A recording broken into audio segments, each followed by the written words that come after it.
Bonjour à tous et à toutes, c'est Dipsy ASMR. Ça me fait très bizarre de dire le nom de ma chaîne. En vrai, je crois que je l'ai jamais dit sur cette chaîne justement.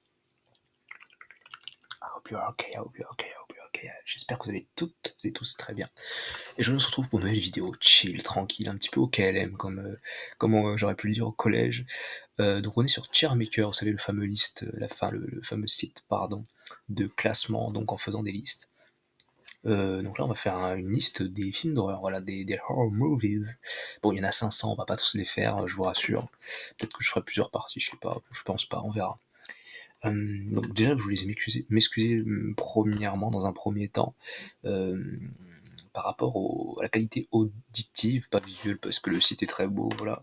Et puis le fait que ça soit gris, c'est pas mal aussi, comme ça vous agresse pas trop les yeux si vous regardez la vidéo, c'est mieux en fait, plutôt qu'écouter, vous pouvez écouter aussi, peut-être plus simple de voir aussi le classement en vrai. Donc le site est pas mal, mais au niveau de l'audio, voilà, je vous avouerai qu'en fait je suis pas du tout chez moi et j'ai essayé de trouver des écouteurs, mais ils sont tous éclatés au sol ou ils bug ou machin, donc bon bref. Donc voilà, j'ai pas de matériel audio particulier. Bon, après, c'est pas comme si mes écouteurs de base étaient particulièrement qualitatifs, mais ça fait quand même peut-être la différence.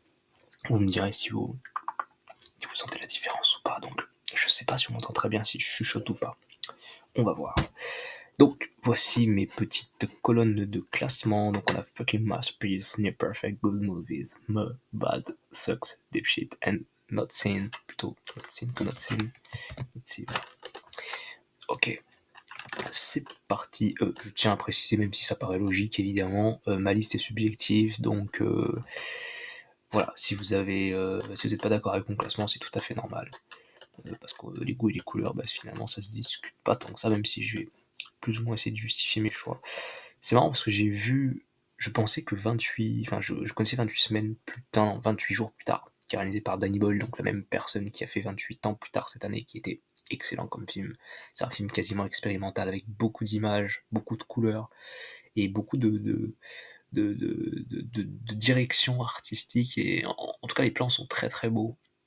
Et puis une espèce de... En fait c'est presque un film expérimental, vraiment c'est un film expérimental, qui exploite vraiment l'image d'une manière complètement différente, pour exprimer les peurs des personnages, pour exprimer le malaise, pour représenter les zombies d'une manière dérangeante. Et en fait, c'est rare de voir un film au cinéma qui ose utiliser son médium pour faire ressentir des choses au-delà de juste les représenter. Et pour moi, pour le coup, c'est une vraie vision artistique que propose le réalisateur. Et ça appuie vraiment l'univers du film. Et ça faisait longtemps que j'étais pas aussi investi dans un film de zombies et que j'avais pas ressenti autant de choses à travers des plans tout bêtes. Il y a beaucoup de tracking au niveau des personnages, enfin au niveau des zombies. Il y a des bullet time aussi. Enfin bref, il y a vraiment pas mal de choses qui sont faites. Enfin, c'est vraiment hyper intéressant comme film visuellement. Et donc, tout ça pour dire que je trouvais ça très drôle parce que 28 semaines plus tard, j'étais persuadé que ça s'appelait 28 mois plus tard. Mais bon, bref. Ok, on a Alien. Bon, on va le mettre tout de suite dans presque parfait. Pour moi, les films Fucking Masterpiece, ça va être des films qui sont très très bons, mais avec lesquels je vais avoir une attache émotionnelle un peu particulière qui ne s'explique pas, vu que ce sera une attache purement émotionnelle et donc, comme je vous disais tout à l'heure, extrêmement subjective. C'est ce qui va faire la différence entre Fucking Masterpiece et Near Perfect. Pour moi, Alien, c'est vraiment, objectivement parlant, c'est presque un chef-d'œuvre. Je le considérerais pas comme tel, encore une fois, parce que j'ai pas particulièrement. En fait, Fucking Masterpiece, c'est comme si j'étais tombé amoureux du film, vous voyez un peu le délire. Je suis pas tombé amoureux d'Alien, mais quand je l'ai vu, je l'ai vu quand c'est ma mère qui me l'a montré quand j'étais plutôt jeune, je devais avoir une quinzaine d'années. Quand je dis jeune, c'est que j'ai commencé à regarder des films d'horreur assez tard, en soi. Enfin, des films considérés comme horrifiques assez tard, et ça, c'est clairement un film d'horreur. L'ambiance est folle dans ce film. C'est vraiment l'ambiance qui est incroyable dans ce film. Enfin, en fait, même le fait que Ridley Scott représente de manière hyper réaliste et de manière hyper grounded, de manière hyper ancrée dans la réalité, l'alien et la science-fiction, je pense, c'est en partie grâce à cette réalisation complètement concrète, terrestre, ancrée dans le réel, complètement presque domestique par moment, que ce film est devenu marquant, parce qu'il est ancré dans une réalité qui nous paraît tangible. Il a réussi à rendre tangible de la science-fiction, comparé à des George Lucas et tout, qui nous donne envie qui ont utilisé Star Wars pour nous faire un petit peu rêver. Ridley Scott, lui, il a vraiment utilisé le genre de la science-fiction d'une manière, il a complètement renversé le genre finalement avec cette utilisation, enfin avec cette représentation hyper réaliste. Et c'est ça que je trouve hyper intéressant dans le film, c'est qu'il y a beaucoup de il y a même du found footage presque, quasiment, c'est pas du found footage, mais il y a presque de la caméra VHS, parce que lorsqu'ils ont des caméras embarquées et qu'on voit Ripley qui est en train de regarder depuis le vaisseau avec Ash, du coup l'image elle est toute noisy, il y a plein de grains et tout, donc en fait ça nous met vraiment dans l'ambiance, ça nous met même dans le point de vue des personnages qui sont du coup, donc c'est un point de vue, enfin la caméra filme un point de vue hyper réaliste du coup à ce moment-là. Ça rend le tout hyper tangible, presque documentaire. Et puis en parlant de documentaire, l'esthétique elle est très, finalement elle est quand même assez sobre, et les personnages sont très très réalistes dans ce film. On a vraiment l'impression de voir des gens travailler dans leur quotidien et tout, et c'est ce qui rend l'horreur particulièrement frappante. Et justement tout ce côté réaliste où on voit les personnages se réveiller aussi, ça c'est un truc hyper réaliste, voilà, de voir les personnages se réveiller, avoir un peu la tête dans le cul, manger au petit déjeuner le matin et tout. C'est un truc qu'on voit finalement pas tant que ça dans les films. Essayez de vous souvenir de n'importe quel film, le film commence très rarement avec le réveil du personnage principal. On déconseille même de faire ça en école de cinéma ou en école de scénario, même si encore une fois les règles elles sont faites pour être transgressées. Mais au fond, chacune de nos aventures tous les jours, chacune de nos journées commence finalement par réveil, et donc ça ancre ça aussi, enfin ça aussi ça ancre le film dans une certaine réalité. Euh, et donc en fait justement le fait qu'il nous présente cet univers de manière hyper réelle et qu'ensuite vient s'installer le fantastique horrifique dans cette réalité, c'est ce qui rend justement l'horreur hyper palpable et hyper effrayante. C'est parce qu'on a l'impression qu'elle est véritable en fait. Et cette réalité est aussi appuyée par le fait qu'on voit pas beaucoup l'alien dans le film. Le xénomorphe, on le voit très peu finalement. Et c'est ce qui le rend absolument terrifiant, parce que c'est une leçon du cinéma que Steven Spielberg a retenu dans Jaws, un peu. De base, c'est pas du tout ce qu'il voulait faire, il voulait beaucoup représenter le requin. Je crois que si je raconte pas de bêtises, Alien c'est après Jaws, parce que oui, Jaws c'est dans les années 70, Alien je crois que c'est dans les années c'est 79 si je raconte pas de conneries. Donc c'est après Jaws. Mais ce qui est le plus effrayant dans le cinéma ou dans n'importe quelle histoire, en fait, dans n'importe quelle histoire ou dans n'importe quel médium, je trouve, c'est le fait de pas trop en savoir. Des fois, quand vous regardez une photographie, vous pouvez la regarder pendant des heures et elle sera peut-être plus marquante, ou quand vous regardez qu'un shot d'un film, ça sera peut-être plus marquant que le film en lui-même, parce que plus on a d'informations, moins on laisse le spectateur ou le lecteur ou tout ce que vous voulez, moins on laisse la personne qui observe l'œuvre s'imaginer et participer donc à la création de l'œuvre. Et donc le fait de pas beaucoup voir l'alien, et chacun s'imagine un petit peu un monstre différent, et un monstre en fait qui correspond à ses plus grandes peurs personnelles. Donc vraiment c'est un film qui est hyper intéressant, et le concept même de l'alien qui sort d'un œuf, enfin du facehugger qui sort de l'œuf, du facehugger qui te saute sur la gueule, qui pond un truc en toi et que le truc sort et qu'ensuite ça grandit et que ça veut te buter, etc. Tout ce concept, tout ce lore en fait autour de l'alien qu'on comprend pas vraiment, il y a une logique sans en avoir une, ça le rend extrêmement effrayant et ça rend le film hyper captivant. Donc c'est vraiment un film excellent, vraiment, et les décors sont magnifiques, et Sigourney Weaver dans le film, elle est incroyable, vraiment, c'est un film vraiment parfait. Donc j'adore ce film. Franchement, c'est un très très très grand film. Alien Résurrection, quatrième film de la saga réalisé par notre français Jean-Pierre Jeunet qui avait réalisé Amélie Poulain. Euh, je serais tenté de le mettre dans le mais. En fait, vraiment, moi, mon film préféré d'Alien, enfin de la saga Alien, c'est vraiment le premier. On verra après, je vais pas trop m'avancer parce que je suppose que s'il y a le quatrième, il y a tout ce entre. C'est pas un film catastrophique, mais je le considérais, enfin moi en fait je m'en fous un peu, je le considérais pas comme un bon film en soi.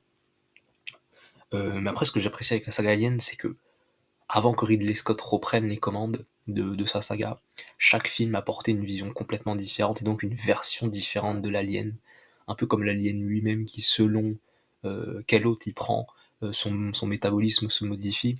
Ben, c'est un peu le cas pour les acteurs aussi, enfin pour les acteurs de chacun des films qui ont apporté une vision un peu différente. Euh, Ridley Scott, c'est l'ambiance pure et l'horreur, voilà, qui métaphorise les agressions sexuelles en gros dans le premier film, mais c'est vraiment purement de l'ambiance, beaucoup d'ambiance très sombre. Dans le second film, c'est complètement un film de guerre, qui ressemble un petit peu à Rambo, et je dis pas ça de manière insultante parce que James Cameron a aussi écrit le premier Rambo, a coécrit le premier Rambo, donc c'est pas anodin que je fasse cette, euh, cette analogie entre les deux films. Mais d'ailleurs, moi je trouve ça un peu bourrin, le second film est pas très très intéressant. Honnêtement, pour être honnête, je préfère quand James Cameron se pose et compose, Tiens, c'est marrant, je fais des répétitions ou des rimes, je sais pas. Un petit peu comme dans Avatar 2, il peut être très niais, en fait, James Cameron, et c'est ce que j'aime pas forcément dans son cinéma. Après je dis ça, mais Terminator 2 c'est très bourrin alors que c'est l'un des meilleurs films du monde, franchement Terminator 2, bon, bref. Le 3, moi je crois que c'est un de ceux que je déteste le plus, peut-être même plus que le quatrième, mais le 3 voilà, c'est un film pénitentiaire assez sombre aussi finalement, qui traite aussi des agressions de manière différente, mais bon. AVP, la vérité, et c'est Requiem, mais Requiem je le trouve plutôt bon, la vérité, c'est pas un bon film, mais je crois que j'ai même préféré AVP au Alien 4. Honnêtement, je trouve que Requiem, il est vraiment sympa. C'est sur la Terre, celui-là, je crois. Si je pas... Non, mince, je sais plus. Si, c'est celui sur la Terre, je crois. C'est le second AVP. Le second AVP, franchement, il est cool. Ok, donc là, il y a Aliens. Aliens, je considérais que c'est un bon film, franchement. Je peux pas le mettre dans le mais, honnêtement, je le considère vraiment meilleur que celui de Jean-Pierre Jeunet d'AVP. Enfin, du second AVP, parce que le premier, il est un peu pété, franchement. Mais donc comme je vous disais, voilà, je préfère quand James Cameron se pose. Et il y a des thèmes, il y a des thématiques qui sont hyper intéressantes dans le second Alien, notamment voilà, la relation adoptive, on va dire, enfin, entre mère et fille, un peu adoptive qu'il peut y avoir entre Ellen Ripley et Newt.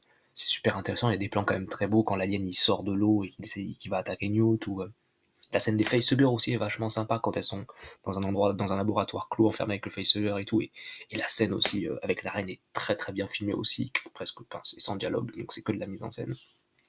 Voilà, la mer contre la mer, etc. Donc non, c'est quand même hyper intéressant, franchement. D'ailleurs, je suis en train de me demander, est-ce que le lance-flamme est une métaphore sexuelle dans le premier Alien, parce que ça vient du premier Alien. Je pense que oui, parce que c'est quand même une forme de phallus qui balance des flammes, qui balance un espèce de jet. Enfin, ouais, en gros. Et donc c'est peut-être finalement le pouvoir masculin qui se retourne un petit peu contre l'agresseur, je sais pas. Ou peut-être que enfin, je sais pas, parce que quand même, tu veux dire, la gueule de l'alien, bon, bah, forcément c'est un phallus, hein, on le voit déjà ici, mais le fait qu'il y ait de l'eau qui coule, peut-être que ça représente voilà, la semence masculine, et peut-être que le feu, au contraire, représente la puissance féminine, je sais pas. Mais ça ressemble quand même un petit peu à un phallus quelque part, donc je me pose la question, je sais pas. Peut-être que je suis un peu long, mais voilà. En vrai, le second film est quand même assez sympa, mais toute la partie militaire, je la trouve quand même un peu inintéressante. Mais ce que j'aime dans le second film, c'est quand même ça va au-delà du premier film, et on passe vraiment de un film d'ambiance avec un monstre qu'il faut tuer, un monstre qu'on ne voit jamais, à l'inverse, plein de monstres qu'on voit tout le temps, et c'est le nombre cette fois qui devient effrayant et non plus la menace invisible, un petit peu comme dans les westerns de l'époque américain avec John Wayne et compagnie là, et de John Ford. Mais mais ouais, donc non, franchement, j'aime bien ce film. Puis il y a des scènes vraiment sympas. Moi, j'aime beaucoup la scène des radars aussi, qui représente le nombre d'aliens d'une manière complètement simpliste avec des points verts. Mais il y a une tension qui se crée qui est quand même assez intéressante. Donc non, franchement. Mais quand même, voilà, le fait que les menaces se fassent flinguer en 2 secondes par des flingues, bon après c'est logique, c'est des militaires, vous allez me dire, mais je serais quand même un petit peu moins intéressant. American Psycho 2, je savais même pas que ça existait ce film. American Psycho, j'aime pas ce film, franchement. J'aurais presque envie de le mettre dans Sucks, honnêtement, mais je vais peut-être pas aller jusque-là. Je le trouve juste extrêmement mauvais, extrêmement oubliable comme film. Je sais que c'est un film où il y a beaucoup de mèmes dessus et tout, mais je trouve ce personnage de Patrick Déjà, en fait, j'ai du mal avec Christian Bale, pas en tant que personne, encore une fois, mais en tant qu'acteur. J'accroche pas du tout avec cet acteur. Et, euh, et donc, non, en fait, je suis très peu intéressé par ce film. J'ai trouvé la scène assez... Enfin, il y a des séquences qui sont plutôt intéressantes, d'ailleurs, peut-être qui font référence à Psychose, mais lorsque le personnage court tout nu avec une tronçonneuse, tout en sang, et toute la scène où en fait il mord la fille sous le lit et tout. J'ai trouvé les éclairages assez justement inspirés voilà, des films des années 70, et donc je trouvais que la photographie et l'éclairage étaient fort sympathiques. Mais voilà, au-delà de ça, je trouve que ce film est quand même assez ennuyant, franchement. Et surtout, j'ai très peu de souvenirs de ce film, donc généralement quand j'ai peu de souvenirs d'un film, c'est que ça me plaît pas. Non, franchement, j'ai pas du tout aimé ce film, je l'ai trouvé ouais, plutôt ennuyant, et pour moi c'est plus un film de bourse qu'autre chose. An American Werewolf in London, je l'ai jamais vu ce film, mais d'ailleurs c'est marrant parce que quand j'étais tout petit et que je regardais pas du tout les films d'horreur, parce que c'est marrant, j'adore les films d'horreur, c'est mon genre préféré, mais à l'époque j'étais trop marre par ça. Je vous raconterai peut-être quand il y aura Chucky, parce que ça vient du petit bonhomme. Euh, il se trouve que à l'époque avec mon frère, j'avais vu une photo à un moment donné sur internet de An American Werewolf in London, où le personnage, vous savez, il est dans le lit, je crois que c'est ce film-là, où il est dans le lit d'hôpital, il a les yeux jaunes avec ses lentilles jaunes, il a des yeux jaunes et il a des dents pointues. et ça m'a terrorisé. Cette image m'a vraiment traumatisé. Franchement, quand je le voyais sur le lit, il me faisait trop peur. Et je m'imaginais tout un tas de scènes avec ce personnage, ça m'a vraiment fait peur. Werewolf in Paris, je savais même pas que ça existait non plus. Alors, le Amityville, alors ils disent 1979. Ils aident pas parce qu'ils mettent un peu des fausses images. 1979, je crois que c'est le premier. Le premier film, je le trouve quand même très sympa. Alors, ça fait longtemps que je l'ai pas vu, mais dans mes souvenirs, je le trouvais bon. Donc, je vais le mettre dans bon, mais honnêtement, je peux pas trop vous dire. Le Possédé est vraiment cool aussi, par contre. Le Possédé est vraiment sympa. J'aimais pas le début du Possédé, mais j'aime beaucoup la fin. Non, c'est le 2. Il s'appelle sa possession, mais je pense en anglais. Mais vraiment, je le trouve très très sympa ce film. Mais honnêtement, pareil, j'ai plus trop de souvenirs, mais je l'aimais beaucoup, franchement, le Possédé. Je l'ai pas vu celui-là, le 3D, par contre, l'image est dégueulasse, hein. On dirait une image d'un Evil Dead un peu, je trouve. It Gremlins, on dirait la main d'un Gremlins un peu. Alors, Alien 3, pareil. Je trouve pas que ça soit un très très très bon film. J'avoue que je suis pas fan du tout. Bon, tout le monde connaît l'histoire de David Fincher, là, qui s'est fait dévorer par les studios, et depuis il a développé une manie un petit peu perfectionniste au niveau de ses films et tout. Donc c'est son premier film, après il a sorti Seven, et après il a enchaîné quasiment que sur des chefs-d'œuvre en fait finalement. Mais honnêtement, j'ai très peu d'attache avec ce film. J'aime pas l'ambiance visuelle de ce film, les teints orangés, la prison. Vraiment, j'aime pas vraiment ce film. En fait, j'ai été plus intrigué par l'ambiance de la planète quand on la voyait dehors, hors de l'édifice pénitentiaire. Là, je trouvais ça plutôt intéressant quand il y avait beaucoup de tempêtes et toute la scène au début avec la vache et tout, je trouvais ça cool, mais en fait, dès qu'on rentre dans la prison et que Ripley, voilà, elle est rasée, tout ça et tout, ça me saoulait, honnêtement, ça me saoulait, j'étais pas très intéressé par ce film. Et en fait, j'ai pas du tout l'impression que c'est un film alien, en fait, j'ai l'impression que la menace, on la voit pas. Encore une fois, c'est assez intéressant, il a repris un peu un petit peu la grammaire de la représentation, enfin du manque de représentation de l'alien dans le premier film, il a plutôt représenté à travers du POV cette fois. Mais pareil, je trouve pas particulièrement que c'est hyper intéressant. Enfin bon bref, moi j'ai pas trouvé ça, enfin ce film voilà, je le trouve assez mauvais honnêtement.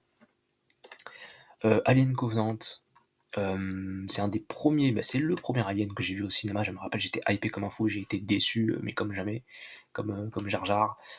Honnêtement, ce film, la première partie du film est vraiment sympa, je trouve. Toute la première partie avant que David arrive, je trouve que c'est un bon film, mais ensuite tout le reste, ça part complètement à la poubelle dès qu'il rentre dans le temple avec David, qui se met à jouer de la flûte et qu'il y a des cyprès, et qu'il y a des scènes d'horreur dégueulasses avec des aliens qui sont juste devant la caméra et qui font rien et tout. Euh, mais toute la scène où le petit alien blanc est dans le dos et tout, c'est plutôt intéressant, c'est clairement des revisites du premier Alien, mais euh, pareil, il y a aussi quand même assez une évolution par rapport aux autres aliens, le fait que les aliens ils soient vraiment non plus représentés comme des bêtes vicieuses et intelligentes qui veulent faire du mal. Là, les aliens sont représentés comme des bêtes féroces, incontrôlables, des espèces d'animaux finalement. Et on est loin du vice du premier alien et de l'intelligence, je vous dis, un peu malsaine du premier xénomorphe. Mais, euh, mais en fait, je chuchote pas du tout depuis tout à l'heure. J'ai essayé de chuchoter. Mais du coup, en attendant, voilà, ça reste quand même une évolution que je trouve assez finalement remarquable comparé à Alien Romulus, mais on y reviendra peut-être s'il y est ou pas. Et en soi, je crois que je préfère. Mais au moins, les aliens font quelque chose. Comparé à Romulus, où les aliens font rien, ils regardent, ils ont peur des guns, c'est vraiment ridicule. Mais je crois que je préfère Prometheus à Alien Covenant, parce que le reste du film est vraiment très très mauvais. Assez long, assez ennuyant. En fait, il se concentre plus sur les robots et sur le thème de l'intelligence artificielle plutôt que sur le thème de l'alien. Et puis les personnages sont vraiment très très dumb dans ce film. C'est vraiment des stéréotypes de stéréotypes et on a aucune. Enfin, moi personnellement, j'avais aucune attache avec les personnages. Il y a très peu de scènes où on les voit interagir ensemble et ils paraissent juste faux en fait. Amityville Horror, je ne l'ai pas vu. Anaconda, je ne l'ai pas vu. Alors, Annabelle Creation, c'est le meilleur film du Conjuring Verse après Conjuring 1 et 2. Est-ce que c'est Creation? Ouais. Et c'est réalisé par David S. Sandberg, qui a réalisé cette année Until Dawn, qui était sympathique, mais à la fois très mauvais. Euh, c'est réalisateur de Lights Out et qui s'est fait connaître aussi avec Lights Out aussi sur YouTube. J'aime beaucoup ce mec, franchement, j'aime beaucoup ce qu'il fait. Enfin, je regarde sa chaîne YouTube et tout, il est assez inspirant comme mec. Donc, il a fait les Shazam aussi. Le Shazam 1 c'était très très bien, le Shazam 1. Très bon film, je trouve. Mais le second film était éclaté au sol. Bref. Annabelle Creation, il y a un tas d'idées. C'est hyper généreux comme film. Il y a des idées vraiment badantes aussi, franchement. Donc il y a de la mise en scène, il y a de l'idée. Les personnages sont attachants. Toute l'histoire aussi de la maison, d'adoption et tout est vraiment cool, enfin c'est hyper intéressant comme film, franchement, j'aime beaucoup ce film-là et il a ce caractère un peu maison hantée, un peu, il a un peu le caractère que voulait avoir le 3e film avec la maison hantée où ça fonctionnait pas vraiment. Là, on sent cet aspect maison hantée où il y a un peu plein de démons qui arrivent et tout et non, franchement, il y a des personnages intéressants et des scènes vraiment sympas, notamment la scène, je me rappelle, avec un pistolet qui tirait un fil et tout. Non, franchement, ce film est vraiment super bien, je trouve. Et puis les décors sont vraiment sympas, cette maison au milieu des champs et tout. Donc, non, franchement, ce film, il est bourré d'idées. Et je trouve que c'est vraiment un film sympathique qui est parfait entre l'horreur et un peu le kitsch de James Wan, un peu la stupidité ou un peu l'excès de fantastique qu'il pourrait y avoir dans les derniers Conjuring, par exemple. Donc pour moi, c'est juste un bon mélange en fait entre l'horreur d'ambiance et réaliste et l'horreur un peu plus fun, on va dire. Donc non, franchement, c'est un très très bon film, je trouve, ce Annabelle Creation. Donc non, franchement, je le mets dans Good Movies direct. Alors, je sais que plus c'est à gauche, mieux c'est. On va pas déconner quand même. La vérité, c'est que je préfère quand même Alien 4.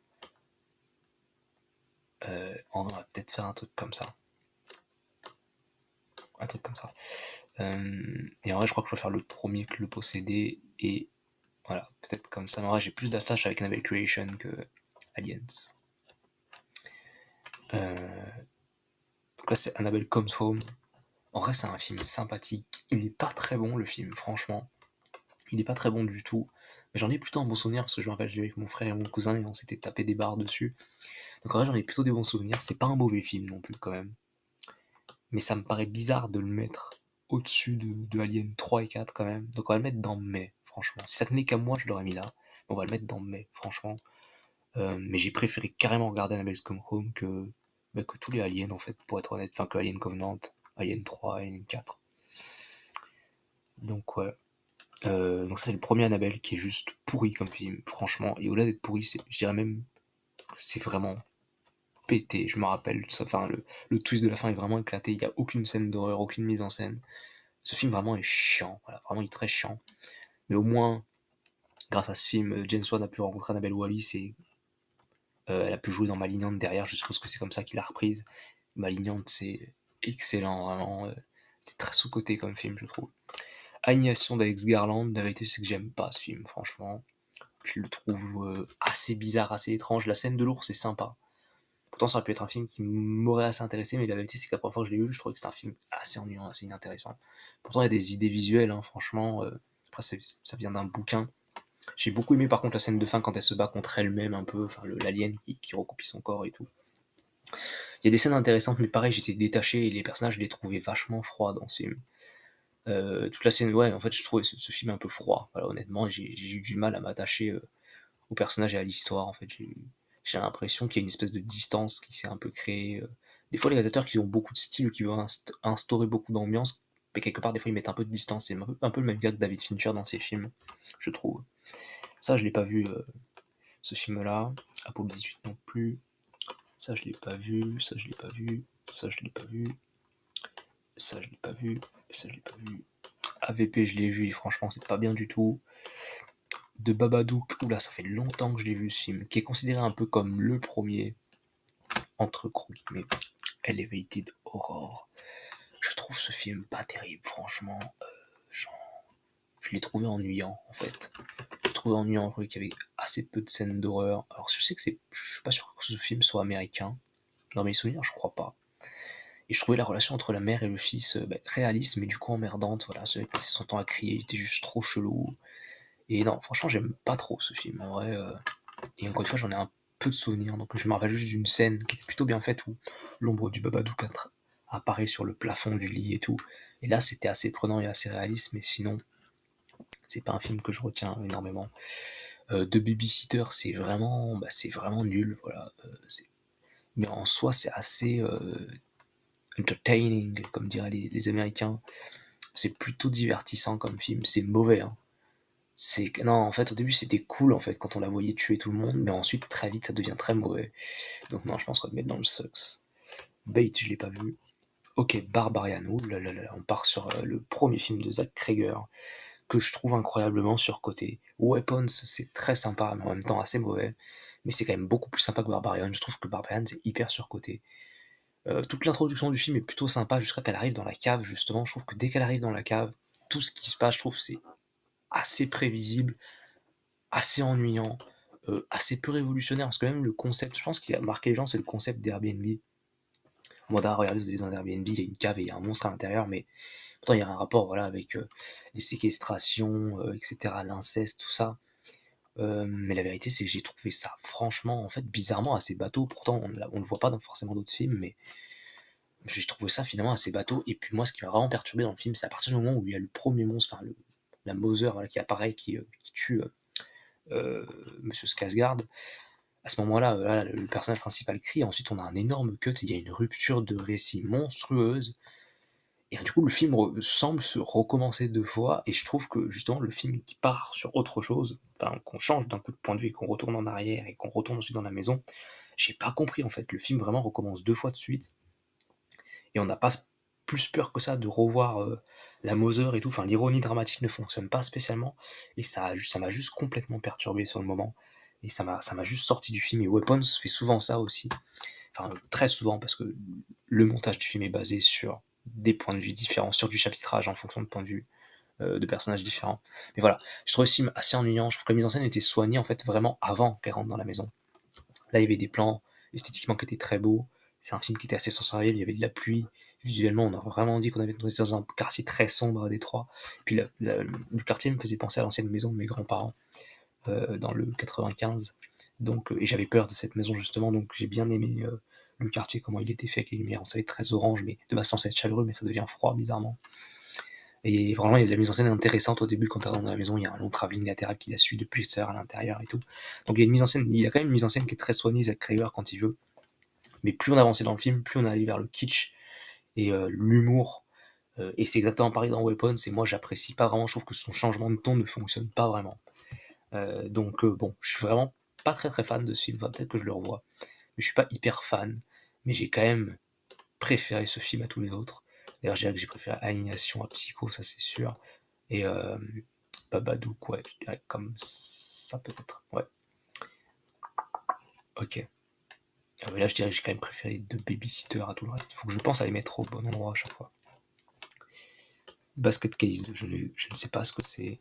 Je ne sais pas ce que c'est. Qu'est-ce que c'est que ça? Bats, je connais pas du tout. Becky, c'est sorti il y a pas très longtemps. Je crois que c'est l'histoire d'une fille qui tue des gens. J'ai jamais vu ça. Ça, en plus, j'ai jamais vu. Ça, j'ai jamais vu non plus. Est-ce que c'est le film de Flanagan, ça? Before I Wake? Je ne crois pas. Il y a plein de films que je connais pas. Ça, c'est une merde. Mais vraiment, une merde monstrueuse. Une merde monstrueuse, ce film. Bird Box, c'est nul. Vraiment. The Bird, les oiseaux, j'ai pas vu. Enfin, j'ai vu des scènes un peu en fac de ciné. Black Christmas, 1974, chef-d'œuvre. Ah, j'aimerais dire fucking masterpiece. C'est l'un des meilleurs slashers de tous les temps, réalisé par... Je voudrais pas dire de bêtises. Ah, je me rappelle plus de son nom. C'est un réalisateur pas très connu en plus. Hein. Enfin, ouais, pas très connu, je me rappelle plus de son nom. Le début, c'est carrément une revisite d'Halloween d'ailleurs en plus. À moins que c'était avant. Non, c'est après Halloween.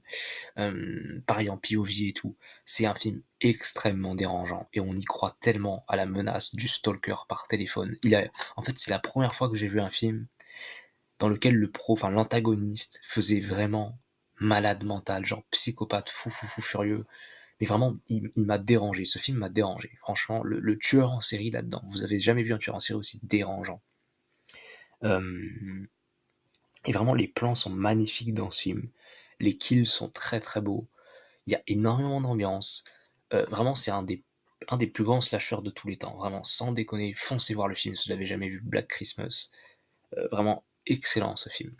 Vraiment incroyable. Il y a une petite enquête aussi au milieu dans le film et tout, mais les plans juste visuellement sont magnifiques. L'actrice principale joue très très bien aussi.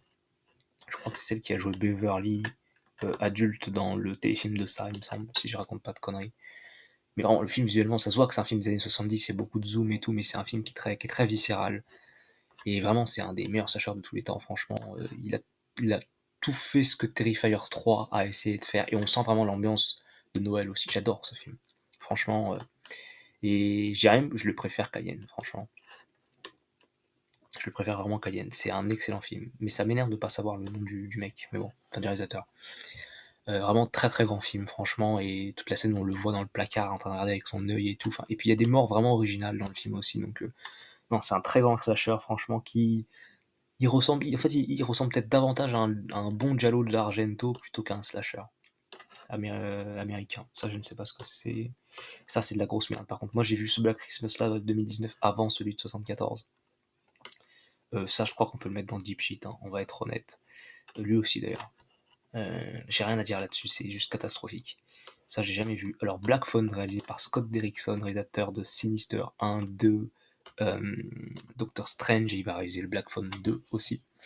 Alors, Sinister, je trouve que c'est un excellent film. Black Phone, c'est ni oui ni non, c'est un peu moyen comme film. En fait, ça avait un potentiel de folie. Je trouve que la nouvelle de base, l'idée d'un espèce de magicien noir interprété par Ethan Hawke qui enferme des enfants, qui est clairement un pédo, hein. En tout cas dans la nouvelle c'est assez décrit, plutôt aussi dans le film aussi c'est plus ou moins considéré ou représenté. Euh, euh, et tout le délire là, du Black Phone, que l'enfant en fait peut appeler des morts, c'est hyper intéressant. Il appelle en fait les anciennes victimes pour s'en sortir. Le concept est fou. Franchement, le concept est digne d'un grand Stephen King. Je trouve que l'histoire est vraiment sympathique et hyper inspirante et assez réaliste aussi. C'est une histoire de fantôme, en même temps une histoire de séquestration. Donc, personnellement, moi j'entends beaucoup d'histoires un peu comme ça, un peu très glauques aux États-Unis. Donc, ça me parle et je trouve même que le grabbeur visuellement il peut facilement concurrencer un Pennywise, je trouve. Enfin, je trouve que visuellement, il est super intéressant, le fait qu'il ait un double masque. Et Ethan Hawke, c'est un grand acteur aussi, donc sa voix est cool et hyper intéressant. Et puis, il avait un physique aussi, parce que je crois qu'il bossait pour Dean Northman à ce moment-là. Et donc, il avait un peu un physique aussi vachement imposant et tout. Donc, non, franchement, c'était quand même un bon film. En soi, il y a beaucoup de bons éléments, mais qui sont mélangés avec parce que je sais que Scott Derrickson, qui a aussi écrit le film, a voulu aussi parler de son expérience personnelle et de sa vie. Et donc en fait, le film fait un peu un montage alterné entre Finney qui est enfermé avec l'antagoniste qui est le grabbeur. Et en même temps, en fait, ce que je trouve inintéressant dans ce film et assez grave, c'est que voilà, Scott Derrickson a voulu parler de son enfance visiblement d'enfant battu, et donc en fait dans le film, le père des protagonistes est plus violent et plus dangereux que le grabbeur. Et je trouve ça assez con, véritablement en fait. Il aurait dû utiliser le grabbeur comme représentation comme métaphore d'un père violent en fait. Il fait le rapprochement à un moment donné parce que les deux utilisent des ceintures pour battre Finet, sauf qu'en fait on le voit pas. Le grabbeur il est juste endormi avec sa ceinture alors qu'on voit toute une scène où le père bat sa fille et que Finet regarde. Donc, du coup, j'ai trouvé ça assez mauvais. Le rapprochement est fait, mais pas dans le bon sens. En fait, le grabbeur devrait être une représentation cauchemardesque d'un père violent, plutôt que le père ne devrait pas être une représentation cauchemardesque du grabbeur, quoi. Donc, je trouve ça assez inintéressant, en fait, finalement. Et ça annule le méchant, quoi. C'est comme si Chucky, c'était on dit oui, c'est le plus grand tueur de tout le temps, enfin, de tout le monde, et qu'en fait, il y a un autre tueur dans le film, un tueur complètement lambda et humain qui fait plus de kills que Chucky, ça aurait pas de sens. Donc, ça annule la menace, en fait. Et surtout que je trouve que ça paraissait, désolé de le dire, mais un peu hors propos et ça m'a plus perdu qu'autre chose dans le film. Et puis je trouve que tous les screamers avec les fantômes ne fonctionnent pas du tout, honnêtement, mais le thriller maintient un peu en haleine. Et pareil, il y a un genre de ton un peu comique qui intervient par rapport à un personnage dans le film, qui est le frère du grabbeur et tout, et même le twist fonctionne pas vraiment. Et puis en fait, il n'y a pas assez de Ethan Hawke dans ce film-là. Honnêtement, le Black Phone 2 a l'air sympa, mais je pense qu'il va pas être très bien non plus. Le Black Phone 2, voilà, ce sera clairement Freddy et tout dans la neige, c'est un mélange entre Freddy Krueger et Friday 13. Bon bref, on verra ce que ça donne le Black Phone 2, mais honnêtement, c'est à la fois en fait ce film pour moi il est frustrant, il est à la fois très bon mais à la fois assez mauvais.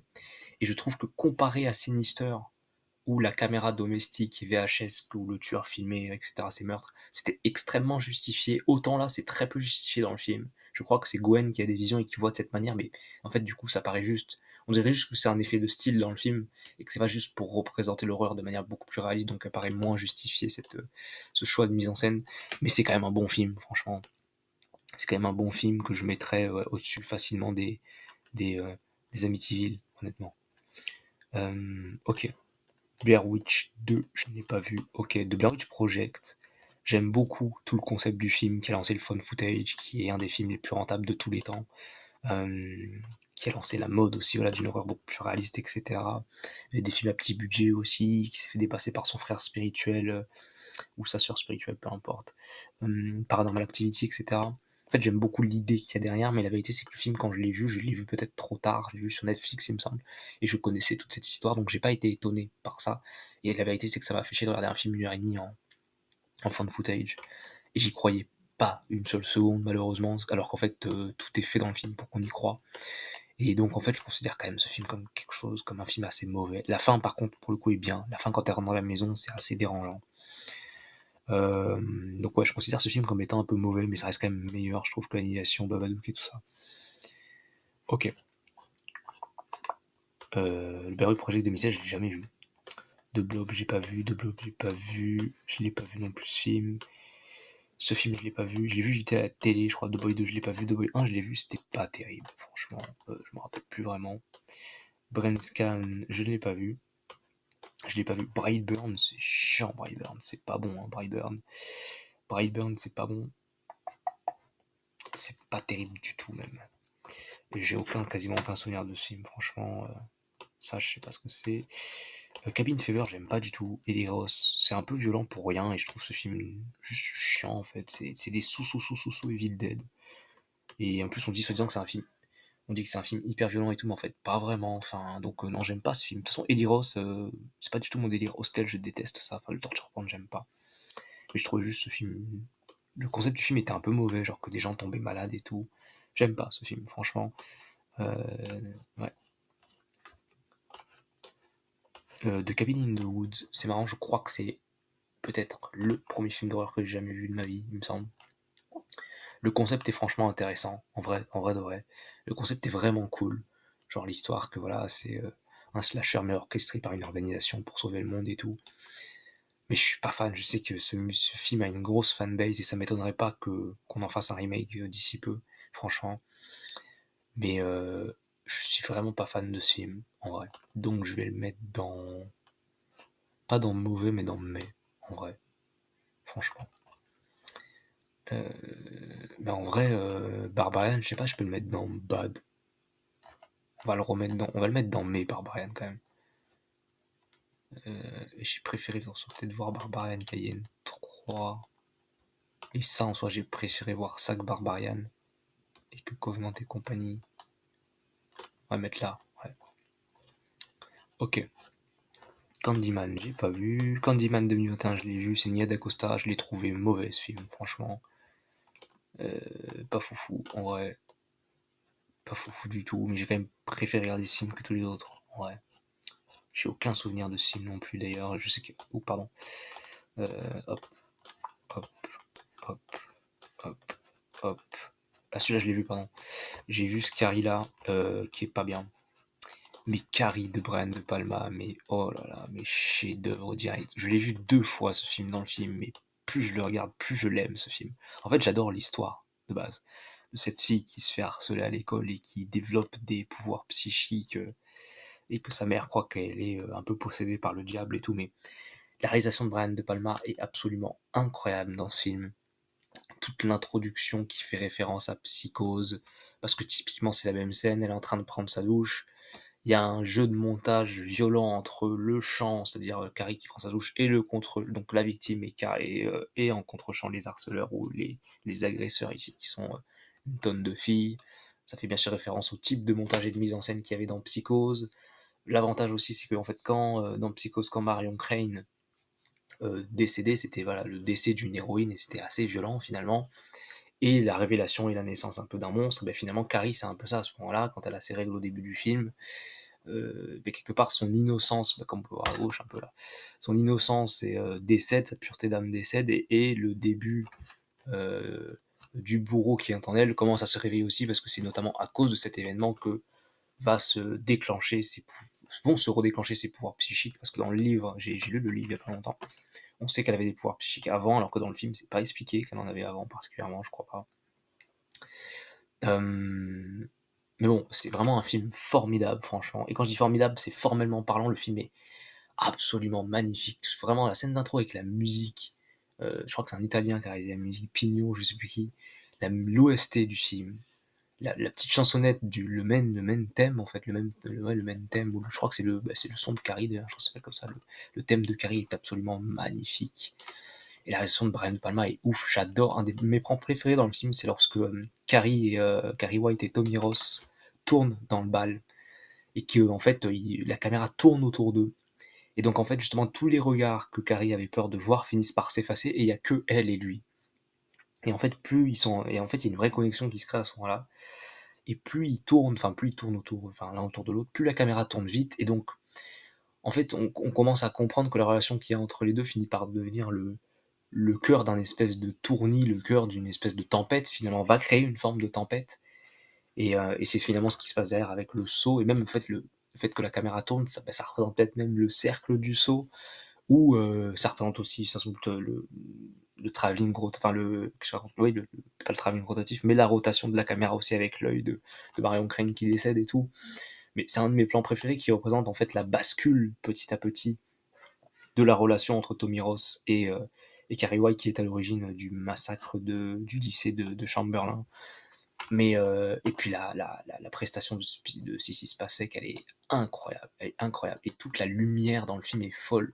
Je sais pas comment ils ont fait pour éclairer dans la maison de Carrie et de Margaret White, mais c'est absolument incroyable. Mais quand j'y pense, même aussi la relation toxique qu'a Carrie avec sa mère fait extrêmement référence aussi à l'horrible mère que pouvait avoir, enfin Norma du coup, Norma qui était interprétée par Vera Farmiga dans la série Netflix de Bates, enfin Bates Motel. Je sais pas si elle s'appelait Norma aussi à l'époque, si on savait son nom à l'époque de Psychose, mais bon, voilà, ça représente le lien toxique qu'il peut y avoir entre Carrie euh, et sa mère. Ça fait vachement référence aussi à Psychose. Mais voilà, ce que je trouve intéressant, c'est que Carrie, en fait, elle représente autant la victime entre guillemets de Marion Crane, et autant la victime et le bourreau de Norman Bates, qui a été aussi un peu quelque part contrôlé, envoûté, voire possédé par ses pulsions et par les pulsions de sa mère, etc.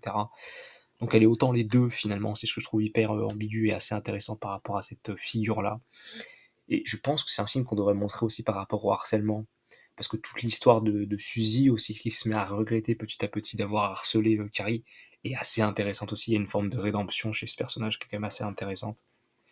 Mais voilà, ce film visuellement est absolument fou, et j'adore comment Brian De Palma représente aussi, qu'est-ce que je voulais dire, le pouvoir psychique de Carrie, qui est déjà représenté auditivement parlant par le même son qu'il y a dans, euh, dans Psychose, quand voilà, la fameuse, vous savez, le fameux son, je sais pas c'est quoi, du violon très sec, quand ça fait voilà, il y a ce bruit-là qui arrive tout le temps à chaque fois que Carrie utilise ses pouvoirs psychiques, ce qui rend, en fait, on sent, en fait, sensation, enfin, au niveau de la sensation, bon, en tout cas auditive, on perçoit tout de suite qu'elle utilise son don, donc c'est quand même assez frappant. Et je trouve que c'est une manière très efficace de ressentir qu'elle a un pouvoir presque sur. En fait, elle a un pouvoir sur la forme à ce moment-là, elle a même un pouvoir sur la forme du film. Même son don modifie la forme du film, donc ça lui donne une importance assez capitale, et ça représente. C'est-à-dire que son pouvoir va au-delà de l'histoire et au-delà de la diégèse du film, en fait. Elle traverse la diégèse du film, c'est vachement intéressant. Et encore une fois, même par rapport à ça, même son pouvoir finit par diviser l'image à un moment donné. Et donc on voit le contrôle, presque elle est en train de. Et ça, je trouve ça intéressant, quand il y a des split screens qui apparaissent avec ses yeux, elle contrôle littéralement le montage du film. C'est très très très intéressant visuellement. Brian De Palma, formellement, c'est quelqu'un de très fort, franchement. Non, c'est vraiment un grand, grand, grand chef-d'œuvre que j'aurais plaisir à regarder encore et encore et encore, encore et toujours. Donc j'adore ce film, franchement. C'est un de mes films préférés, franchement. J'ai pas vu ce film Cat Eyes, The Cave. Oh là, c'est un film qui m'a trop ça quand j'ai vu ce film chez mon oncle en Espagne, quand j'étais jeune, très jeune. Mais la vérité, c'est que c'est mauvais, voilà. Ça, j'ai jamais vu. Ça, j'ai jamais vu ça. C'est vrai qu'ils ont fait un remake de. Alors, Child's Play, réalisé par Tom Holland, pas du tout Spider-Man. C'est celui qui a réalisé Fright Night. C'est. En vrai, j'ai très très envie de le mettre là. J'ai presque envie de le mettre là, hein, franchement. J'ai presque envie de le mettre là, mais je vais le mettre là. Je vais le mettre ici. Franchement, Child's Play, je l'ai revu il y a pas très longtemps non plus. C'est un des plus grands films d'horreur de tous les temps. Très très très très très sous-coté comme film. Pareil au niveau de l'utilisation, comme dans Black Christmas et comme dans Alien, on voit très peu de Chucky bouger et à chaque fois qu'il bouge, mais mon Dieu qu'il est terrifiant, terrifiant.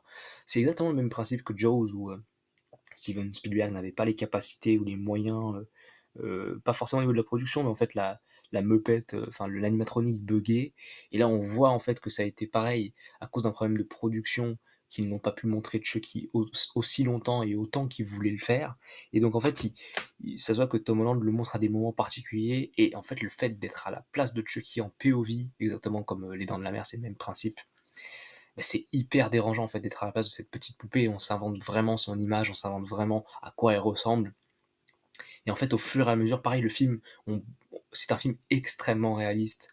Il y a beaucoup de plans dans la ville, je crois que c'est Chicago ou peut-être New York ou Brooklyn, je sais pas, mais il y a beaucoup de plans très réalistes dans la ville. On voit beaucoup de SDF, on voit beaucoup de. En fait, c'est un film qui visuellement qui est très cru. Encore une fois, on a l'impression que c'est presque documentaire. Et donc le fait de d'ancrer cette poupée maléfique dans ce réel-là, encore une fois, comme par rapport à Alien, ça rend le tout très tangible. Et on doute très longtemps de l'existence de Chucky dans ce film, que ça soit en tant que spectateur, parce qu'encore une fois, la direction du film ou la mise en scène du film fait en sorte qu'on ait des doutes. Mais il y a une scène absolument fantastique, la scène pivot, où Karen, la mère de Chucky, découvre que Chucky a bougé, a parlé, alors qu'il naît ensuite elle découvre qu'il n'avait pas de pile dans son dos. Cette scène est absolument incroyable quand elle finit par le menacer de le jeter dans le feu et qu'il se met à se réveiller, etc. Et tout. C'est Ce film vraiment est incroyable et l'animation de Chucky, mais mon Dieu, qu'elle est absolument magnifique. Je crois qu'on n'a pas fait mieux au niveau de l'animatronique, même dans le second, qui est un très très bon film aussi d'ailleurs. J'adore le second film. Même dans le second, il est beaucoup moins bien fait.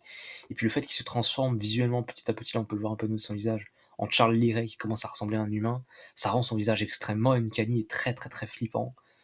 C'est un icône du cinéma, ce film est absolument incroyable. Pour moi, c'est un chef-d'œuvre, franchement, même si j'ai pas encore une fois j'ai presque la tâche parce que c'est à cause de grâce et à cause de Chucky que j'ai eu peur des films d'horreur, que j'ai vu et que je voue cet amour aux films d'horreur et que j'aimerais, si le cœur m'en dit à un moment donné, pourquoi pas faire des films d'horreur aussi dans ma vie, parce que c'est un truc que je voulais faire aussi pendant pas mal de temps dans ma vie. Pour l'instant, j'ai un peu lâché le truc, mais c'est parce qu'en fait, pour la petite histoire, il y a très très très longtemps, en fait, j'ai entendu ma mère et ma cousine parler de Chucky, je ne savais pas du tout ce que c'était, donc je dis ah c'est quoi Chucky, c'est quoi Chucky, c'est quoi Chucky, ils m'ont dit ah c'est une poupée maléfique, etc. Et donc j'étais obnubilé par ce prénom, donc je voulais absolument voir des images et des vidéos. Et donc on est parti chez ma tante et on a regardé sur un vieil ordinateur tout pourri dans une pièce sombre une image de Chucky et c'était c'était pas du tout cette photo, c'était le poster de Bride of Chucky. Vous savez celui qui fait un pastiche de Scream du coup. Et je suis en mode ah ça fait pas peur donc on a regardé un trailer. Quelle horreur, j'ai été traumatisé, mais quand je vous dis traumatisé pendant 10 ans facile, je ne pouvais pas entendre le mot poupée sans avoir des hauts de cœur tellement j'ai été traumatisé par le trailer. Et je pourrais même pas vous dire de quel film de quel film, enfin le trailer de quel film venait le trailer, tellement je me suis inventé des films en fait. Il y a plein d'images que je pourrais vous citer qui n'existent pas dans toute la saga, tellement en fait je me suis fait peur tout seul. J'ai imaginé des choses, donc bref. Mais c'est grâce à Chucky ensuite que j'ai finalement regardé Chucky, que j'ai trouvé ça incroyable et que du coup je voulais regarder plein d'autres films d'horreur et rattraper un peu le temps perdu. Children of the Corn, je n'ai pas vu. Child's Play 2, voilà, comme je vous disais, c'est un film qui est très très très très bien aussi. Beaucoup plus fun, mais ce que j'adore dans ce film-là, c'est que tout ce qui est dans le premier film est traité avec énormément de sérieux, et en fait tout le premier film a énormément de conséquences sur le second.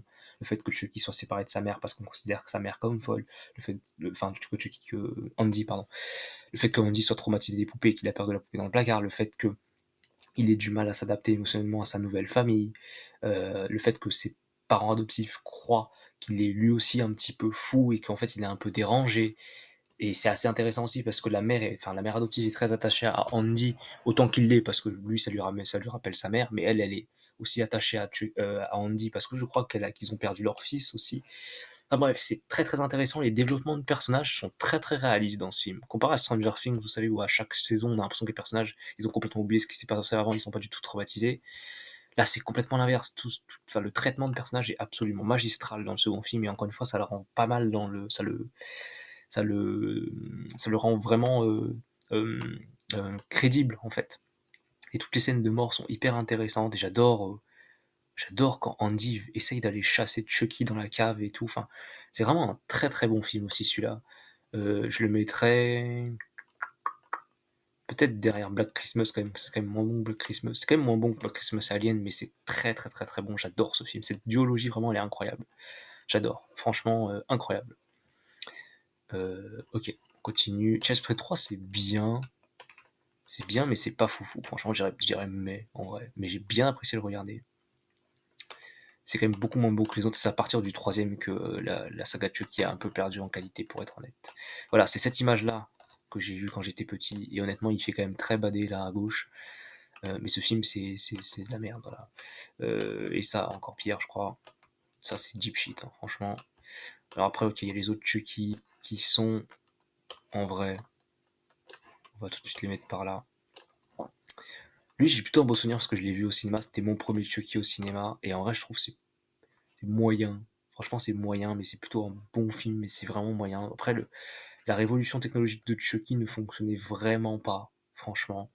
Et puis, il a vraiment une sale gueule. Il ressemble vraiment à que dalle. Ça se voit qu'ils avaient vraiment pas les droits ou je sais pas quoi, mais il avait vraiment une très très sale gueule, franchement. Et puis, il y a beaucoup de fois où il est en effet spéciaux dans le film, mais c'est complètement dégueulasse. Donc, c'est quand même pas foufou comme film, franchement. Je dirais peut-être. Ouais, mais j'en garde plutôt un bon souvenir, en fait. Donc, ce film-là, lui, il est pas ouf. Lui, il est pas ouf. Mais ce film-là, Curse of Chucky, il est excellent aussi. Je trouve que c'est un bon film, franchement. J'ai adoré ce film. Pardon, excusez-moi, il est très très bien.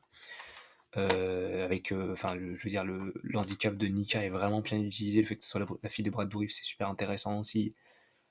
Chucky était vraiment de retour ici à ce moment-là. Le fait qu'il soit dans une maison hantée toute vieille et tout. Et l'esthétique du film fait très années 80 aussi. Dans ce film est vraiment très sympa.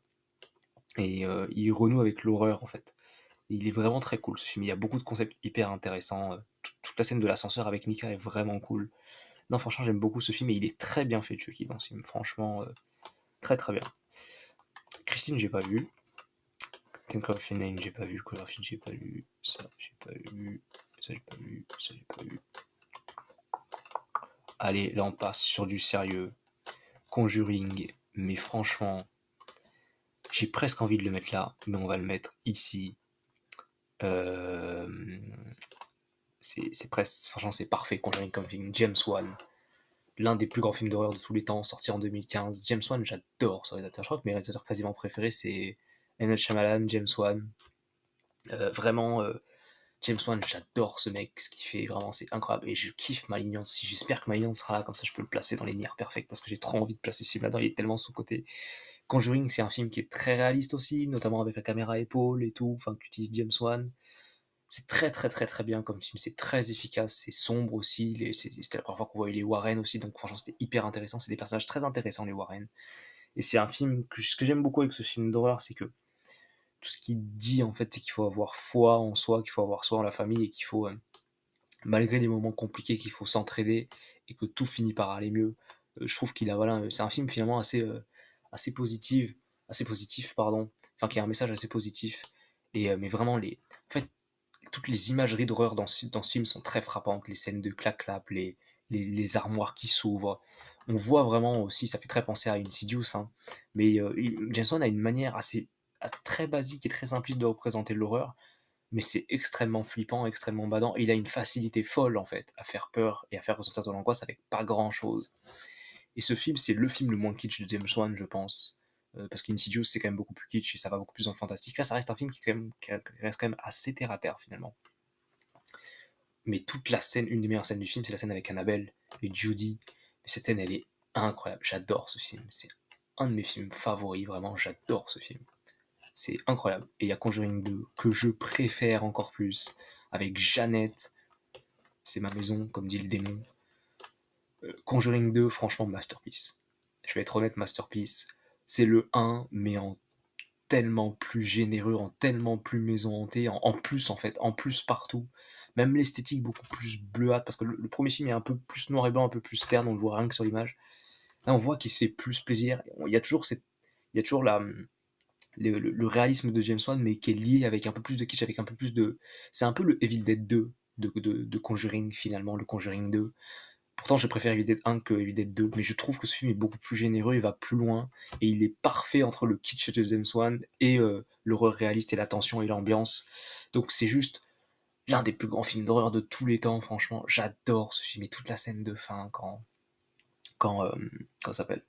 Quand Ed, quand on le voit en POV dans la maison hantée et qui tout est flou et que chaque coin de table veut l'assassiner, c'est incroyable. Franchement, j'adore ce film. C'est un film qui est très touchant aussi quand Jeannette, on a l'impression, c'est un thriller aussi en soi, l'histoire est hyper intéressante, mais quand on croit que Jeannette, elle est peut-être pas possédée, etc. Enfin, et il a des idées de mise en scène très folles et en fait, des fois, il est très extravagant, comme avec le Crooked Man, etc. Mais il y a des moments, il est très simple aussi et très pur, notamment ce plan, toute cette séquence qui est filmée à travers un plan où en fait on voit, voilà, le personnage de Ed qui est en train de qui est en train de parler au démon de Jeannette et en fait le point est sur lui et tout l'arrière est flou et en fait on voit Jeannette se transformer petit à petit grâce à un morphing en le démon qui parle. C'est hyper flippant et hyper incroyable comme idée visuelle. J'adore ce film. D'ailleurs, j'ai vu Conjuring 4 qui est très très bon aussi. Conjuring 4 est très bon, franchement, contre toute attente. Je voulais pas du tout le voir, mais finalement je l'ai vu. Il était très sympa le 4, mais c'est vraiment un remake du 2, pour le coup. Voilà, donc ça, c'est de la merde. Par exemple, Conjuring sous l'emprise du diable, c'est vraiment nul. Pourtant, c'est le même réel que le 4, hein, mais celui-là est vraiment pourri. Vraiment nul comme film. Countdown, j'ai pas vu. The Craft, j'ai pas vu. Crawl, ah, mais j'adore ce film aussi. J'adore ce film. Alexandre Aja, je kiffe ce film. Franchement, c'est un bon film. Je crois que c'est un que j'ai préféré de tous des Good Movies. C'est vraiment un bon film, franchement. Déjà, c'est un film qui est hyper original. Le fait d'avoir un film de crocodiles, un huis clos, avec des crocodiles en Floride, avec une maison inondée. Mais c'est incroyable comme idée, franchement, je suis désolé, c'est incroyable. En plus, c'est con, mais les crocodiles, ils sont super bien faits dans le film, et c'est rare de voir un film qui prend un peu au sérieux les crocodiles, et c'est parfait entre un film qui a énormément de mise en scène, qui a beaucoup d'idées, et qui est visuellement très joli, je trouve, et qui en même temps a cet aspect un peu, voilà, vous savez, des films un peu des séries Z, un petit peu cheap, avec des crocos, des machins, des requins, donc c'est parfaitement un mélange entre ces deux types de genres, et ça se prend assez au sérieux pour être hyper intéressant, mais en même temps c'est assez divertissant, et assez fun aussi à regarder. Et puis Casco Delario, c'est une très bonne actrice. Je trouve que c'est un film qui a beaucoup d'identité en fait. Je trouve que c'est un film qui a beaucoup d'identité. Et sans problème, j'aurais vu des Crawl 2, 3. Moi, vraiment, j'aurais bien voulu que ce soit limite une saga, mais ça fait un charme le fait que ce soit un peu le seul film. Et oui, ce film a vraiment une très très bonne ambiance visuelle, je trouve. Toute la pluie là dans le quartier, on y croit vraiment. Ça s'inspire aussi pas mal de Jurassic Park et tout, mais c'est vraiment un très très bon film d'horreur, je trouve. Et le mélange du genre, voilà, maison un peu hantée, voilà, huis clos dans une maison toute délabrée avec des crocodiles, le mélange fonctionne du turfu. J'adore ce film, franchement, je trouve ça hyper intéressant visuellement et au niveau du scénario, c'est vraiment cool, franchement. Non, je kiffe ce film, franchement, j'aime beaucoup ce film. Je garde un très bon souvenir de ce film. Ça, je sais pas ce que c'est. Ça, je sais pas ce que c'est. Les Creeps, je les ai pas vus. Creep Show, j'ai pas vu non plus. Crimson Peak de Guillermo del Toro, j'aime pas ce film. Voilà, ça a l'air de beaucoup ressembler au Frankenstein d'ailleurs de Critters, on s'en bat les couilles. Et j'ai pas vu d'ailleurs. Bah, je crois que c'était Silence des agneaux, mais non. Cut Show, j'ai pas vu. Curse, j'ai pas vu. En fait, je devrais peut-être pas les mettre, je devrais juste pas les prendre parce que ça me fait. Est-ce que je peux vider le truc?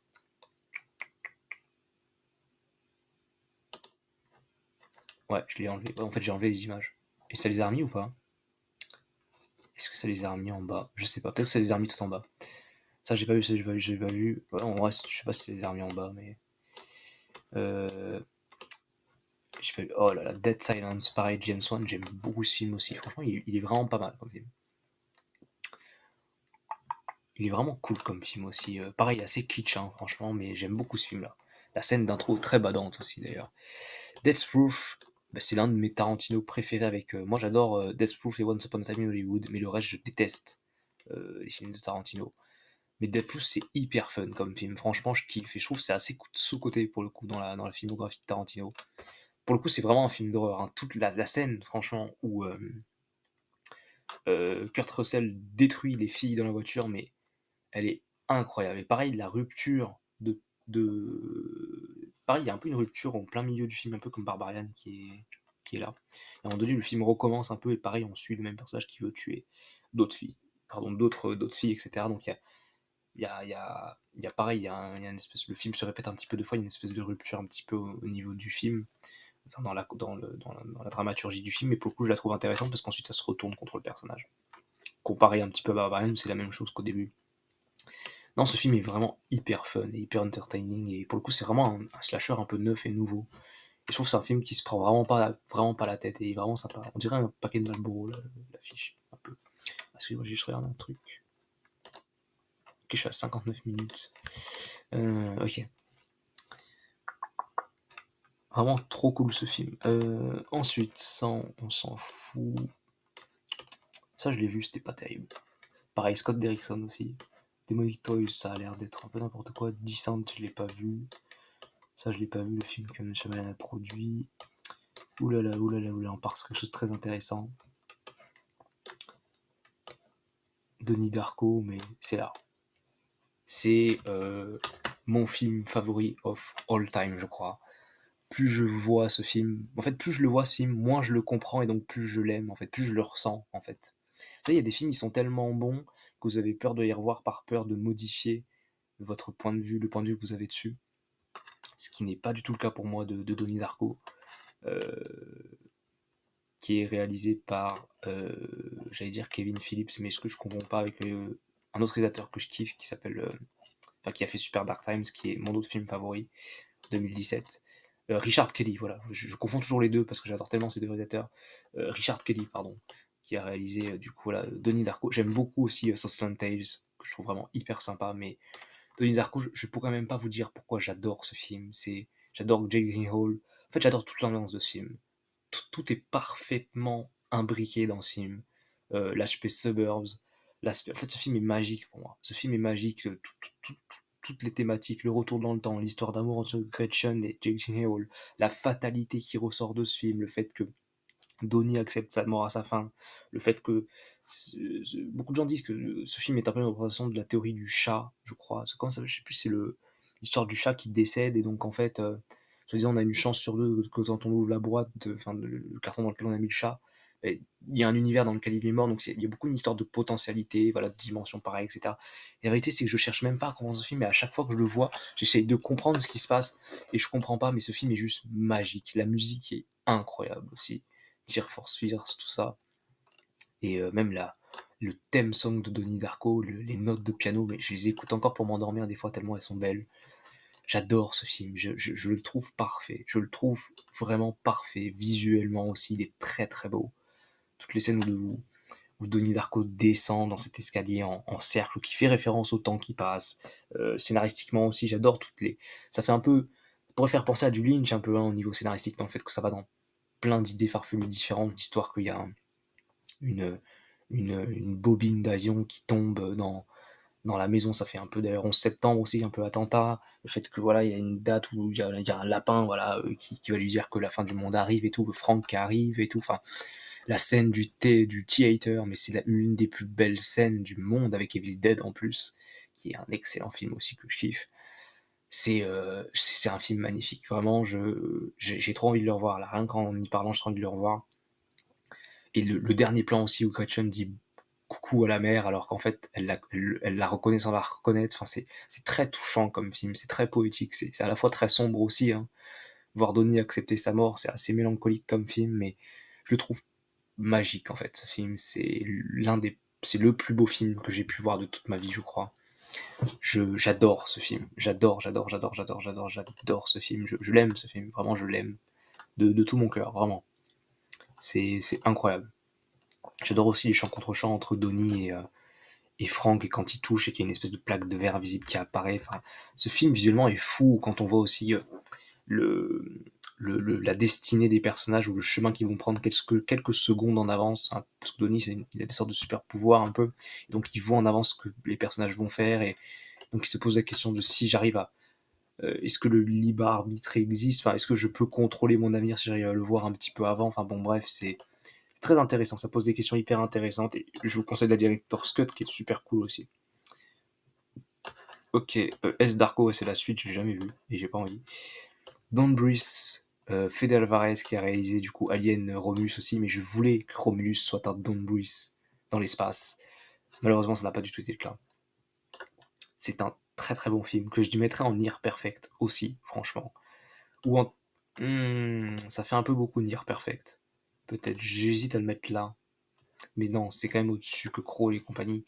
C'est un très bon film, franchement, Don't Breathe.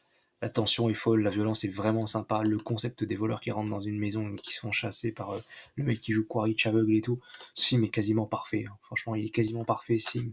C'est un très grand film d'horreur, franchement, qui fonctionne énormément sur beaucoup de personnes. C'est un film qui est chill, mais qui a énormément de tension. Et il y a beaucoup de scènes d'horreur hyper intéressantes, notamment la scène où ils sont tous dans le noir et tout le concept voilà, de pas respirer, de se cacher alors que le mec ne peut pas nous voir mais peut nous entendre, est hyper incroyable. Et puis j'aime beaucoup cette actrice Jane Levy, elle est très très forte. Et je pense qu'à une époque, elle aurait joué à la place de Kaylee Spaeny dans Romulus si le film avait été fait plus tôt. Parce que Jane Levy a joué 2 fois dans des films de Fede Alvarez, dans Evil Dead aussi, du coup le remake en 2013. J'adore ce film. Très très très bon film. Le 2 est pas terrible. Ça, je sais pas ce que c'est. Ça, je sais pas ce que c'est. Oh, Drag Me to Hell. J'avais oublié ce film, il est très bon aussi. C'est Sam Raimi, du coup. Euh, et en vrai, il est très kiffant ce film. Franchement, je vais le mettre là. Je le trouve quand même bien kiffant ce film. Franchement. euh, ouais, franchement, il est super cool ce film. Très très sympa. Ouais. Euh,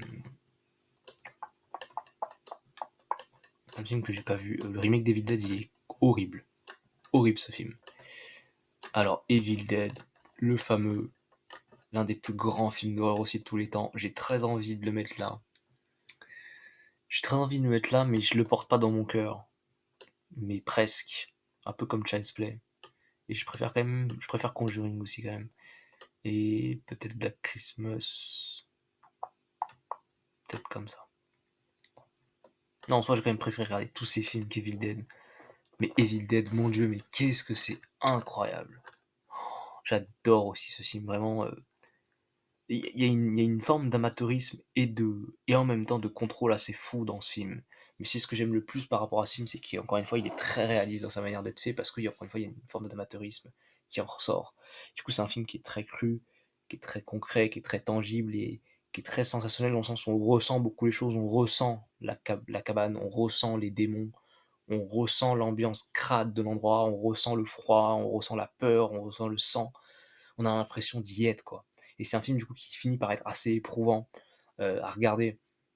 Mais c'est un film qui est très violent finalement et qui est très sombre aussi. Je crois que j'ai jamais vu des démons aussi bien représentés dans un film.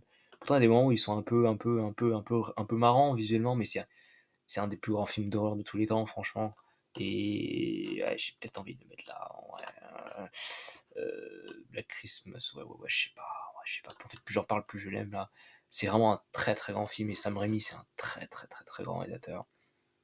Mais visuellement, c'est un film qui est fou. Et la scène d'agression sexuelle avec les armes, mais elle est incroyable. En fait, ce que j'aime avec ce film, c'est que c'est un slasher, mais extrêmement bien fait.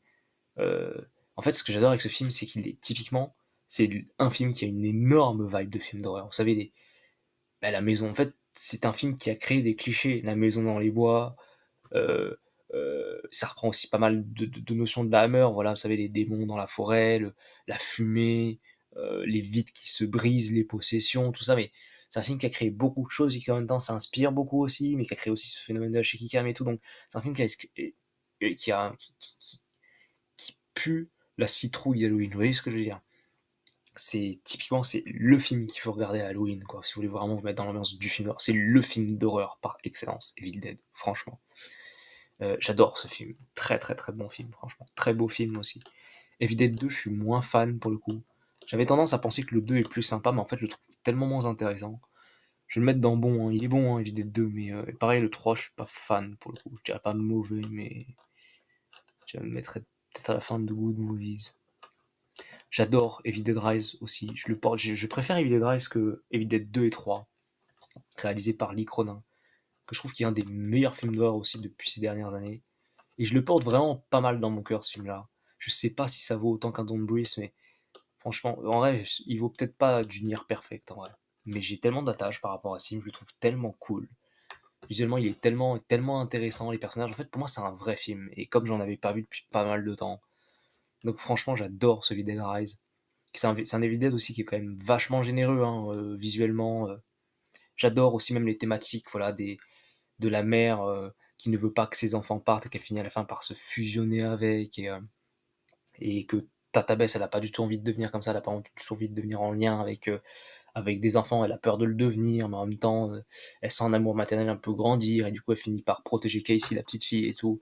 non, franchement, et puis même de voir 2 sœurs se déchirer un peu à cause de la position, c'est vachement intéressant aussi, donc non, franchement, c'est un très bon film, Les Villes de Grâce. Franchement, j'aime beaucoup ce film-là et je le porte vraiment dans mon cœur. Je trouve qu'il a une ambiance assez folle. Vous savez quoi? On va peut-être s'arrêter là pour l'instant. En vrai, on a classé pas mal de films là. Donc en vrai, pour l'instant, c'est pas mal du tout. Dites-moi si vous voulez une partie 2. Et je suis désolé parce que finalement, c'est plus trop tant que ça une vidéo ASMR. Mais voilà, j'espère que vous avez apprécié la vidéo. Et puis, je vous souhaite une bonne nuit, une bonne journée. Ciao, ciao!